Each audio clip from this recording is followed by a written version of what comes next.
burada çoxdur. Həddindən artıq çoxdur.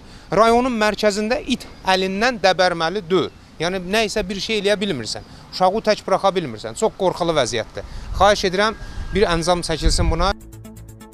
Cəlilabadda 7-ci sinif şagirdi sahibsiz itlərin hücumuna məruz qalıb. Cənub Post Media xəbər verir ki, hadisə rayonun Məhəmməd Hadi küçəsində baş verib. Rayon sakini 2011-ci il təvəllüdlü Əmənov Əli Elsəvər oğluna dərsdən çıxıb evə gedərkən körpü altında sahibsiz itlər hücum çəkib. Məktəblini yerə yıxan itlər ona qolundan xəsarət yetirib. Səsküyə yığışan məhəllə sakinləri əlini itlərin caynağından xilas ediblər. Hadisə yerinə yetişən məktəblinin atası onu Cəlilabad rayonu mərkəzi xəstəxanasına çatdırıb.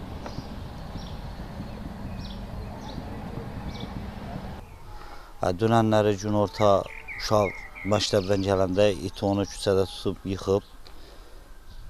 Sağ olsun, indi kimsə gəlib ona kömək eləyib, Allah ondan da razı olsun.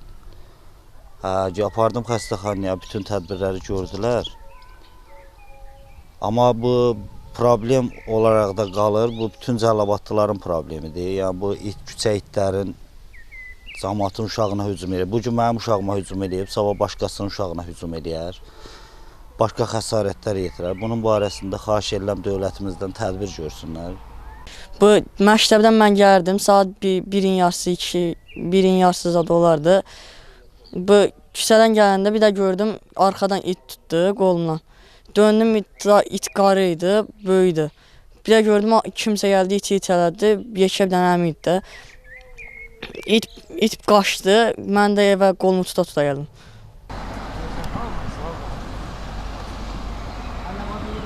Xəstəxanada yaralıya ilkin tibbi yardımlar göstərilib. Ona sol yuxarı ətrafın dişlənmiş yarası diaqnozu təyin edilib. Təcili tibbi yardım şöbəsinə hospitalizasiya olunub. Zəruri tibbi yardımlar göstərildikdən sonra vəziyyəti kafi qiymətləndirildiyindən o ambulator müalicə üçün evə buraxılıb.